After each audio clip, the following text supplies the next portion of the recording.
শ্রমিক ভট্টাচার্য বিজেপির সভাপতি হয়েছেন, এতে দলের শক্তি কতটা বাড়বে? না, ভালোই হবে, কারণ শ্রমিক ভট্টাচার্য তো দীর্ঘদিন আমার আওতায় কাজ করেছে। অতএব পার্টির যে পদ্ধতি, পার্টির কাজকর্ম এবং রাজনৈতিক নার্ভস সে বোঝে, এবং কর্মীরাও তাকে সবাই চেনে, কারণ দীর্ঘদিন কর্মীদের সাথে কাজ করার কারণে।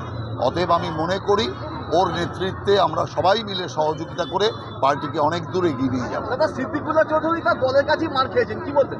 সিদ্দিকুল্লাহ চৌধুরী তো এমনি পাবলিকের কাছে মার খাওয়ার কথা, তো এখন মার খেয়েছে দলের কাছে, এরপর খাবে জনগণের কাছে। তার কারণ ওই রকম একটা সাম্প্রদায়িক নেতা যে হিন্দু বিদ্বেষ ছড়িয়ে বেড়ায়, এই নেতার তো এখন জেলে থাকার কথা, কিন্তু দুর্ভাগ্য একটা সন্ত্রাসবাদী নেতা তৃণমূল কংগ্রেসের মন্ত্রী। এর চেয়ে লজ্জার আর কি আছে? কারণ মমতা ব্যানার্জি বেছে বেছে যে সমস্ত গুন্ডা মস্তান সন্ত্রাসবাদী তাদেরকেই দলে ঠাঁই দিয়েছে।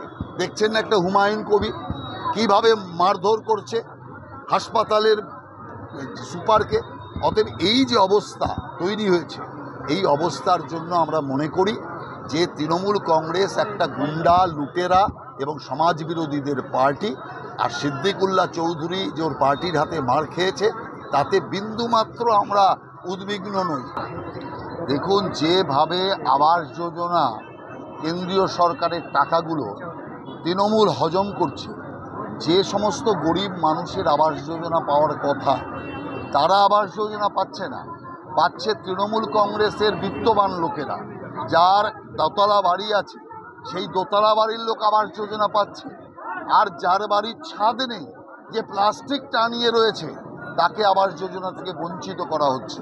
সেই কারণের জন্য বিডিও এই দুর্নীতির সাথে যুক্ত আছে। সেই কারণে আমাদের পার্টির যে এখানকার হাওড়া গ্রামীণের নেতা দেবাশিস সামন্ত আগেই ঘোষণা করেছিলেন যে 7 তারিখে আমরা এখানে বিডিও অফিসে বিক্ষোভ দেখাবো, এবং আমাদের কার্যকর্তারা দেখুন বৃষ্টিকে উপেক্ষা করে তারা দলে দলে কাতারে কাতারে আজকে এখানে এসছেন এবং বিক্ষোভ দেখিয়েছেন।